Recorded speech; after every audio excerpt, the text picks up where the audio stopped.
I am happy to join with you today in what will go down in history as the greatest demonstration for freedom in the history of our nation.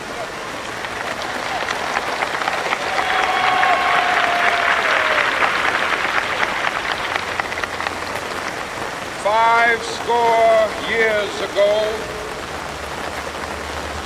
a great American in whose symbolic shadow we stand today signed the Emancipation Proclamation.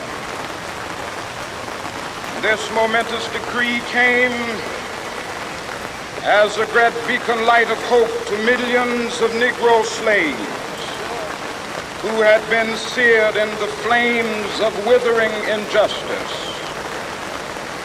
It came as a joyous daybreak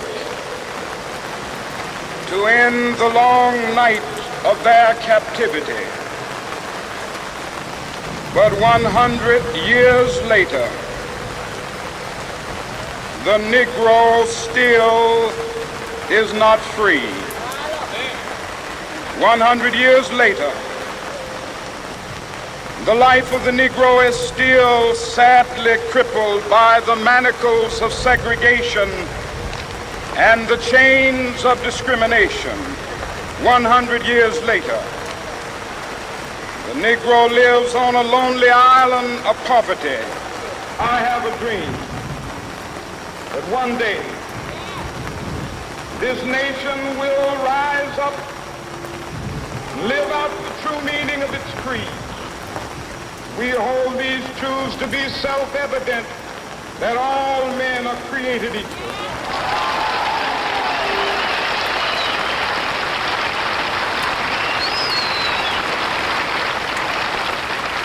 I have a dream that one day on the red hills of Georgia, sons of former slaves and the sons of former slave owners will they be able to sit down together at the table of brotherhood. I have a dream that one day, even the state of Mississippi, a state sweltering with the heat of injustice, sweltering with the heat of oppression, be transformed into an oasis of freedom and justice. I have a dream. My four little children will one day live in a nation where they will not be judged by the color of their skin, but by the content of their character. I have a dream today.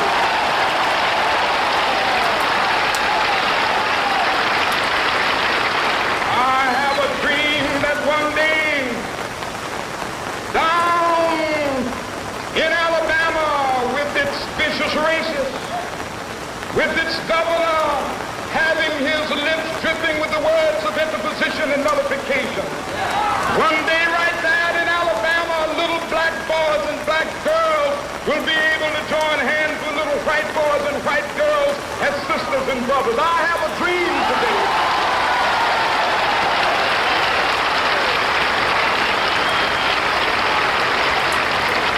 I have a dream that one day every valley shall be exalted, and every hill and mountain shall be made low. The rough places will be made plain, and the crooked places will be made straight, and the glory of the Lord shall be revealed, and all flesh shall see it together. This is our hope. This is the faith that I go back to the South with. With this faith, we will be able to hew out of the mountain of despair a stone of hope. With this faith, we will be able to transform the jangling discords of our nation into a beautiful symphony of brotherhood. With this faith, we will be able to work together, to pray together, to struggle together, to go to jail together, to stand up for freedom together, knowing that we will be free one day.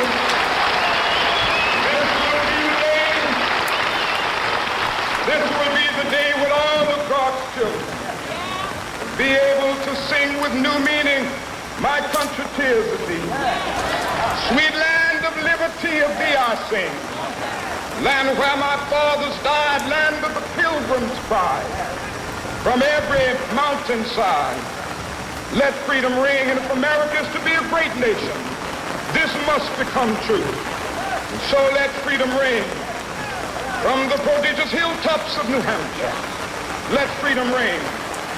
From the mighty mountains of New York, let freedom ring. From the heightening Alleghenies of Pennsylvania, let freedom ring. From the snow-capped Rockies of Colorado, let freedom ring. From the curvaceous slopes of California. But not only that, let freedom ring from Stone Mountain of Georgia. Let freedom ring from Lookout Mountain of Tennessee. Let freedom ring from every hill and molehill of Mississippi, from every mountainside. Let freedom ring when the capital.